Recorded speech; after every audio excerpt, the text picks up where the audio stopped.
Acabaram as eleições 2020. Mais ou menos as coisas aconteceram conforme o esperado. O bolsonarismo desidratando, conseguindo eleger poucos daqueles caras que ele apoiou, daqueles candidatos, mas muita gente subjetivamente usando o discurso bolsonarista ainda, criando na população mais humilde, sem grandes conhecimentos, o negacionismo,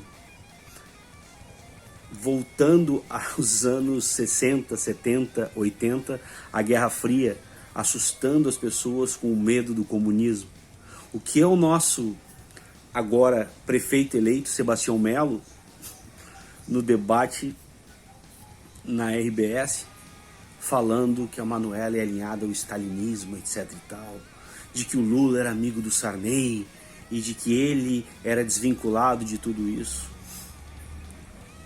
de que ia governar para todos. Agora há pouco mesmo estava ouvindo no rádio dizendo que não era um governo de ideologias. Ora, qualquer um de nós sabe que a ideologia está presente em todas as nossas ações, mesmo naqueles que desconhecem o sentido da ideologia, mas ela está entranhada dentro de nós.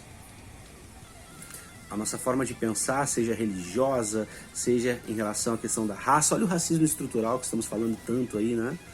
A questão dos preconceitos, da homofobia, do machismo. Quanta mentira, gente, quanta mentira.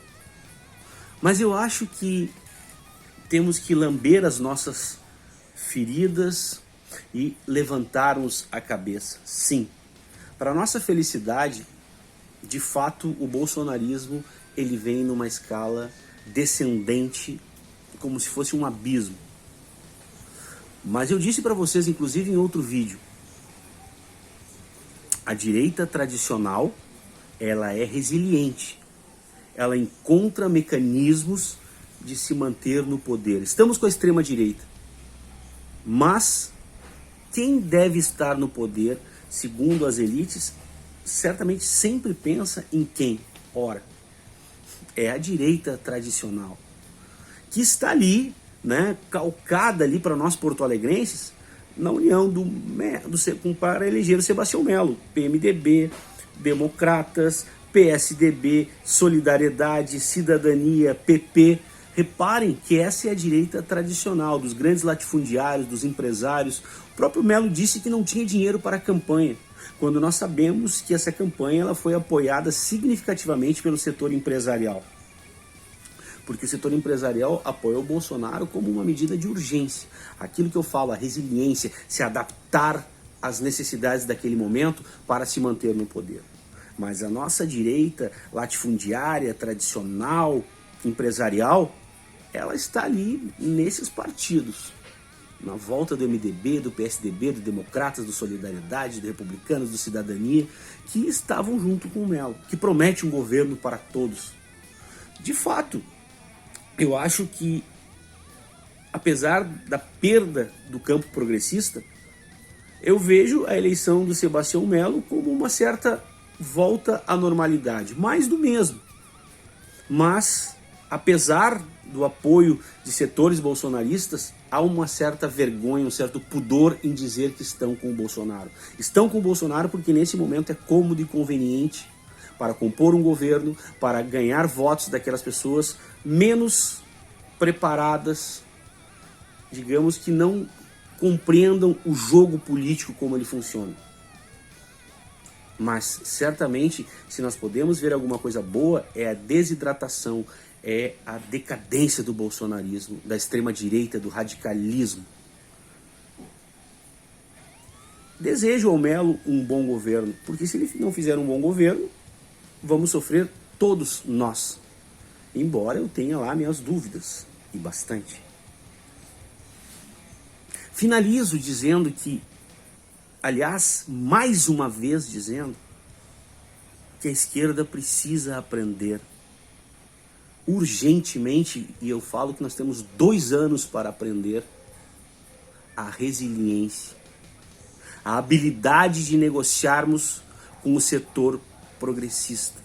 Entre nós progressistas, entre os partidos que compõem o campo progressista, divisão socialista, divisão social-democrata, precisamos mais do que nunca sentarmos à mesa e criarmos mecanismos para que o povo entenda de uma vez por todas, porque é para o bem deles a tomada dos progressistas ao poder.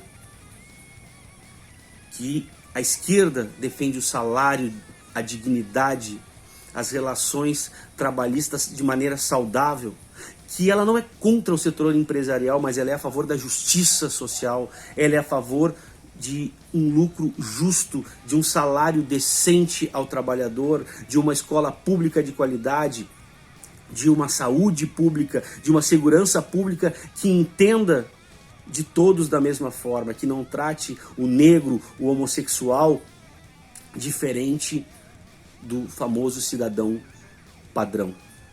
É disso que nós temos que sentar e conversar. A esquerda precisa entrar nas periferias, entender os dilemas das periferias, não estar só em período eleitoral, mas sim numa caminhada constante para a educação política das pessoas.